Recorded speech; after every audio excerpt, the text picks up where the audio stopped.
Speaking of hurricanes, hurricane fucking hit Los Angeles, if you can believe that shit.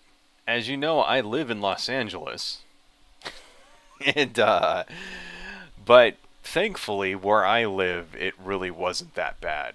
I'm actually slightly north of Los Angeles, and the hurricane hit much farther east away from where I live. So right around where I lived, it was okay. There wasn't a lot of flooding or anything like that. Yeah, there wasn't a lot of flooding or damage in my area, although they did put out warnings about flash floods, that kind of thing.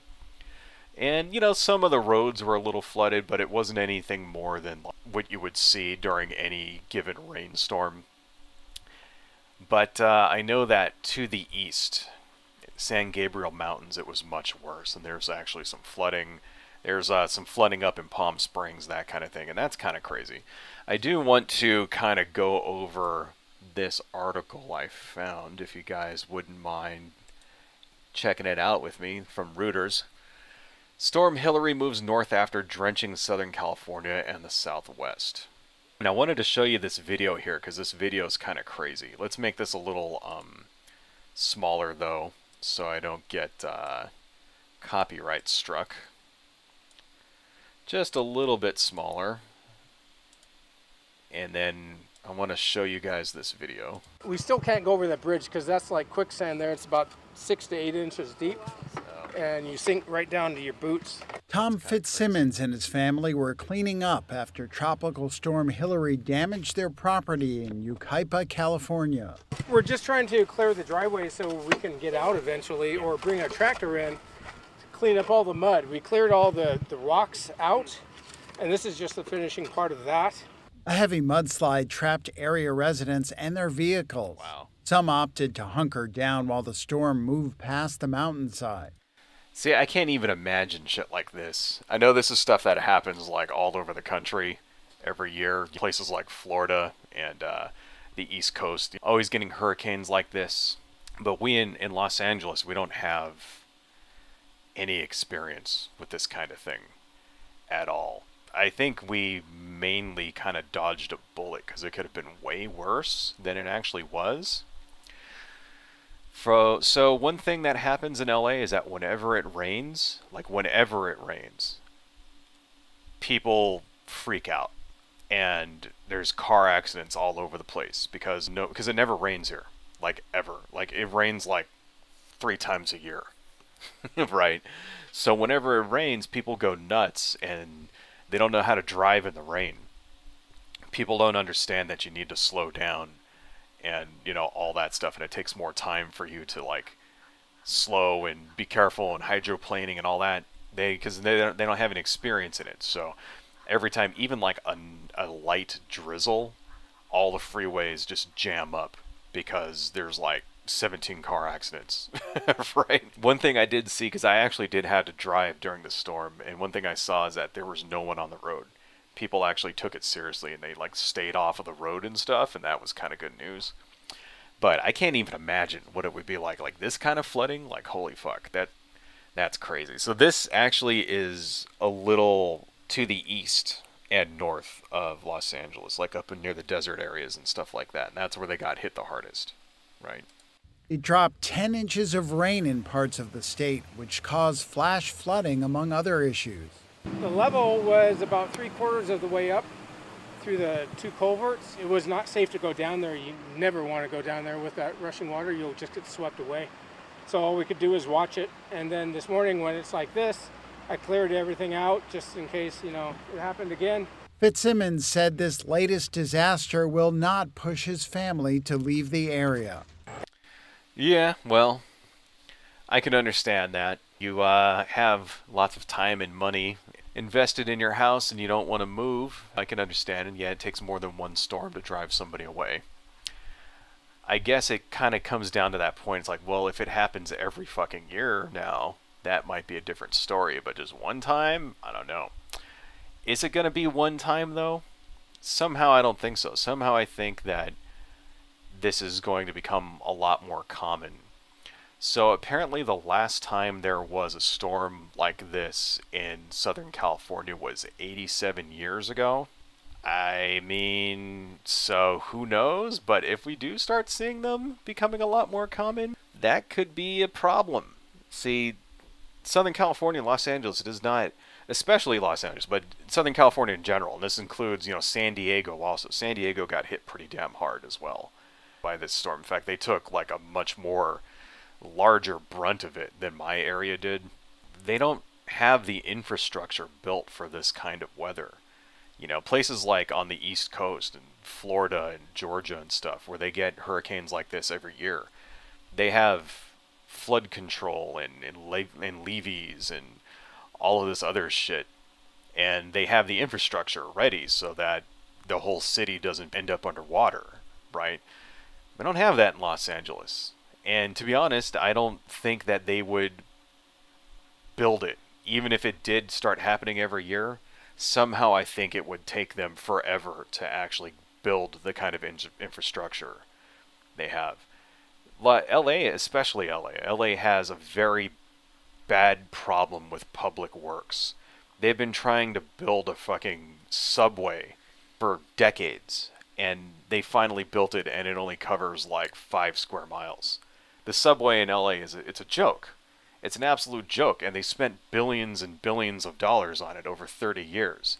And what we got for it was just pathetic. Right?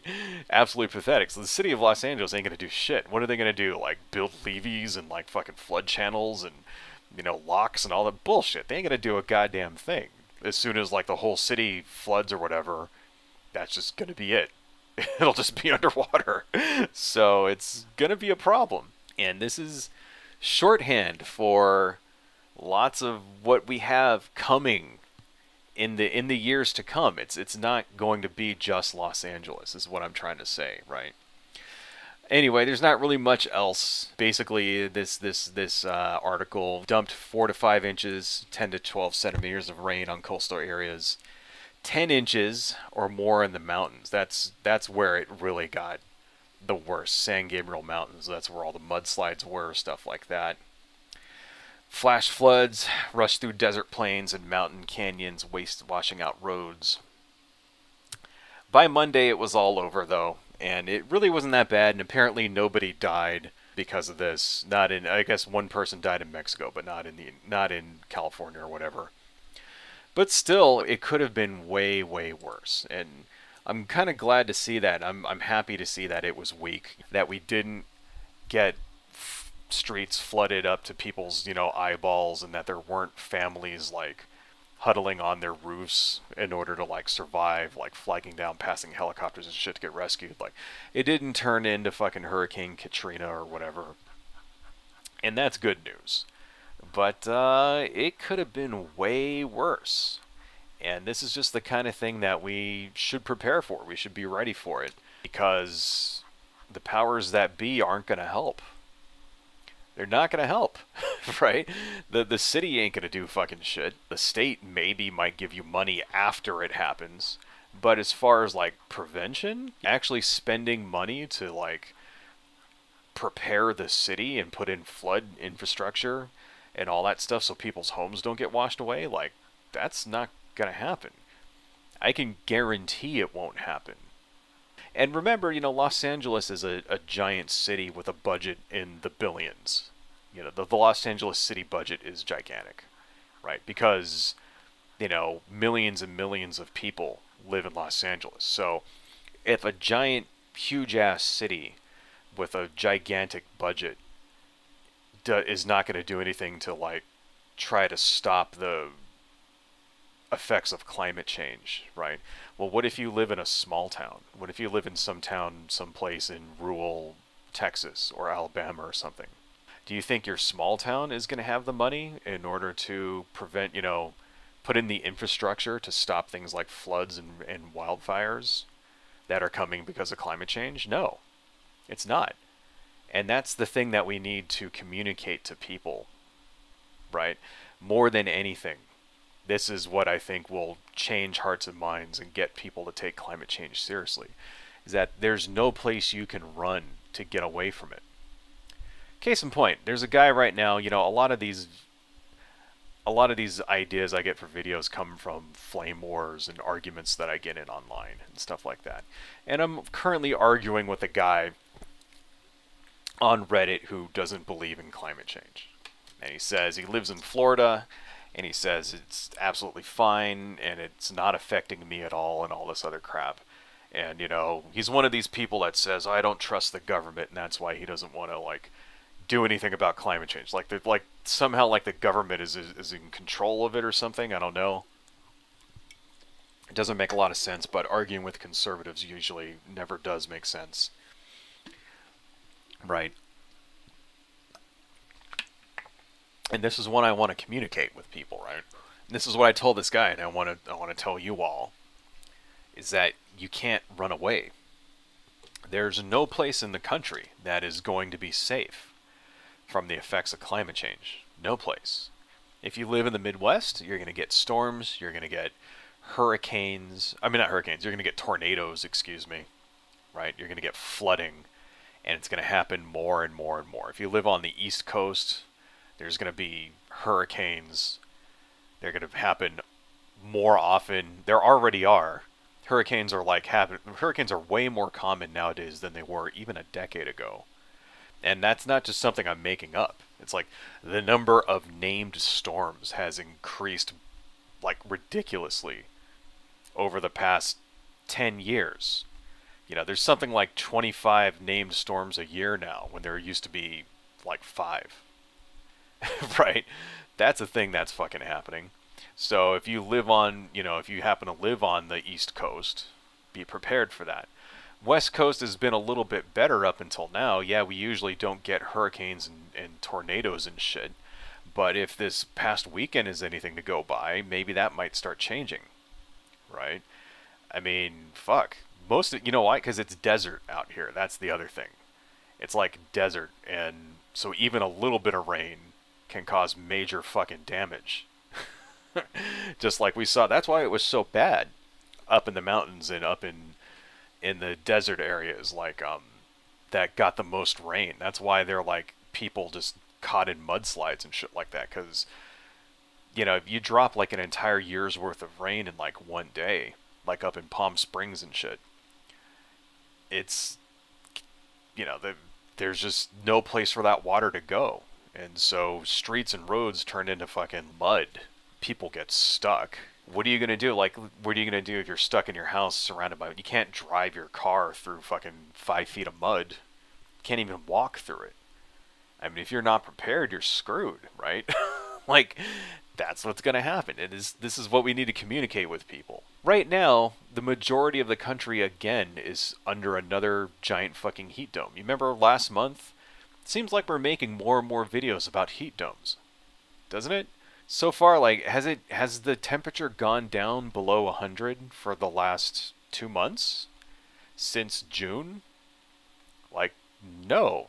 The majority of Florida now, I think it's calmed down a little bit in like Texas and the Midwest, but the majority of like the South, you know, Alabama, Mississippi, Florida, Tennessee, like that entire area is under a giant heat dome. And it's been under a heat dome since like the beginning of July. Like it's been like 2 fucking months where every single day has been over 100 degrees. Who wants to live like that? Is that what you want to live? Like forever. This is what it's going to be like now forever. Like, do you want to live every single day where it's over 100 degrees just permanently? You know, like, yeah, that's fine if you live in the fucking Sahara Desert or some shit, but it's not supposed to be 100 degrees every fucking day. Like, this is what's happening, folks. This is, you know, it's reality, and we need to face up to reality. And it really blows me away that even after all of this, there's still people out there that don't believe that climate change is real. They're in denial that it's even a thing that's happening. And that's what really just blows me away. Like, after all of this shit, that you could just sit there and be in denial. Like, it's astounding. It's absolutely fucking astounding. So, anyway. So yeah, just wanted to assure any of you out there who know, because you know, you guys know where I live and stuff. If you're fans of the channel, I'm absolutely fine. You know, I got lucky. Everything's cool. There was actually an earthquake that same day as well. That's crazy. Hurricane and an earthquake. Who know what that kind of combination? That's just some kind of freaky coincidence or whatever. But you know, earthquakes happen all the time out here, and it's not that big of a deal. In fact, I didn't even feel it. Like, you know, it was, of course, it was like 30 miles away from where I was, but still, it's kind of like, I don't know, man. When it rains, it pours, right? Hello folks, if you like what I do and you want to support the channel, please consider buying something from my Etsy shop, supporting me on Patreon, liking and subscribing, and checking me out across my social media links listed below. Thank you all so much, and see you next time.